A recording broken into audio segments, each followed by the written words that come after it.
guys! Welcome back to my channel. It's me, Jaime Alfaraz.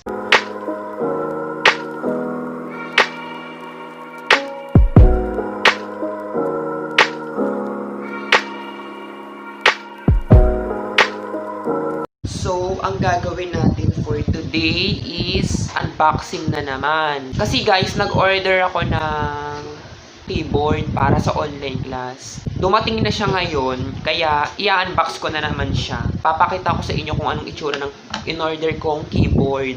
At saka kung maganda ba siya. Andito nga pala si Jana. Subscribe din kayo sa channel ni Jana. Jana May Vlogs. Ayun yung pangalan ng channel ni Jana. Ito yung in-order kong keyboard from Lazada. In-order ko siya sa Lazada. I-unbox na natin siya, guys. Ito siya. Ito yung itsura niya. Tignan nyo. Ayan. May ano siya, may libre siyang keypad. Ito. Tapos tignan natin. Buksan na natin.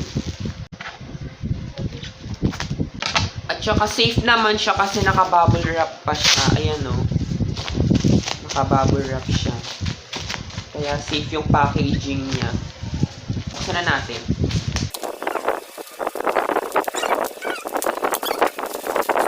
Ito yung in-order ko, guys. Tinan mo, guys. Tapos, tingnan yung mukha siyang kulay puti sa, back, yung sa picture. Pero yung black talaga yung in-order ko. Buksan na natin siya, guys.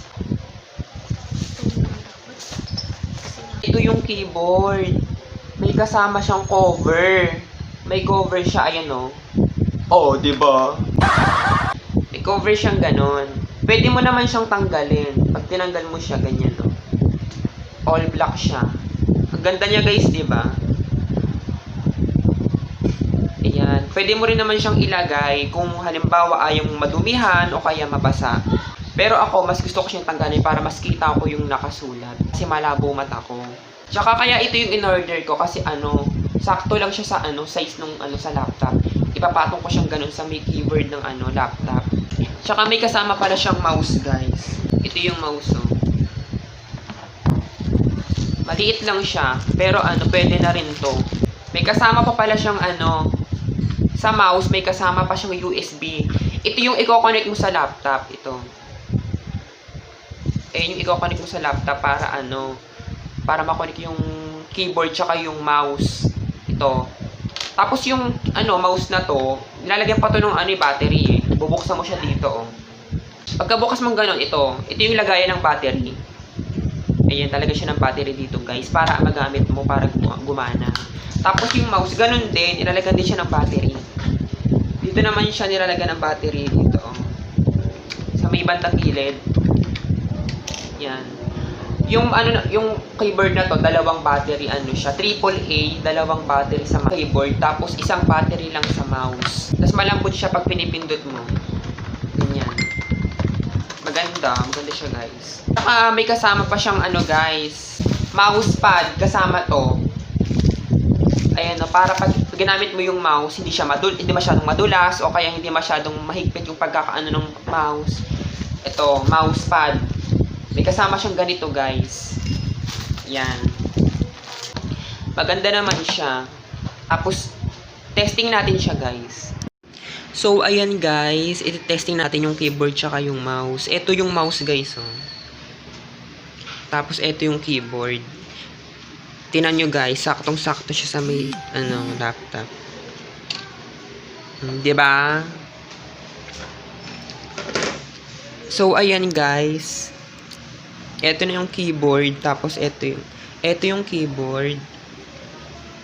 Tapos, ito yung mouse. Testing natin siya kung gumagana siya. Ayan. Tignan na natin. Ayan, gumagana naman yung mouse, guys. Tignan natin yung keyboard.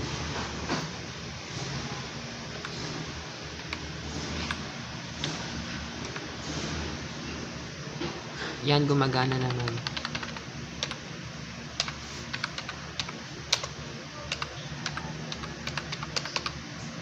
Gumagana rin naman yung keyboard tsaka yung mouse. Ayun. Ito nga pala yung gagamitin ko pang online class. Kaya in-order ko tong keyboard na to. Tsaka yung mouse. Ayan. Ayun yung gagamitin ko pang online class, guys.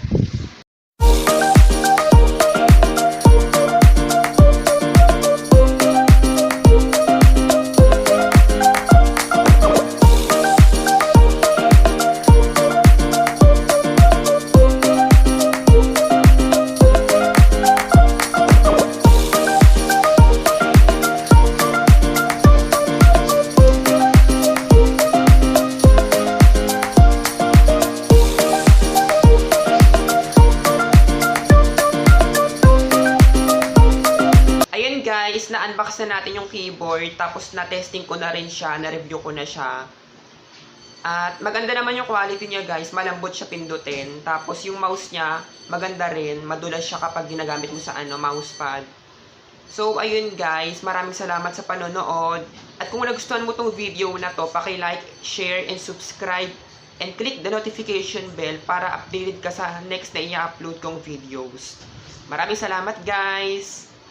Goodbye.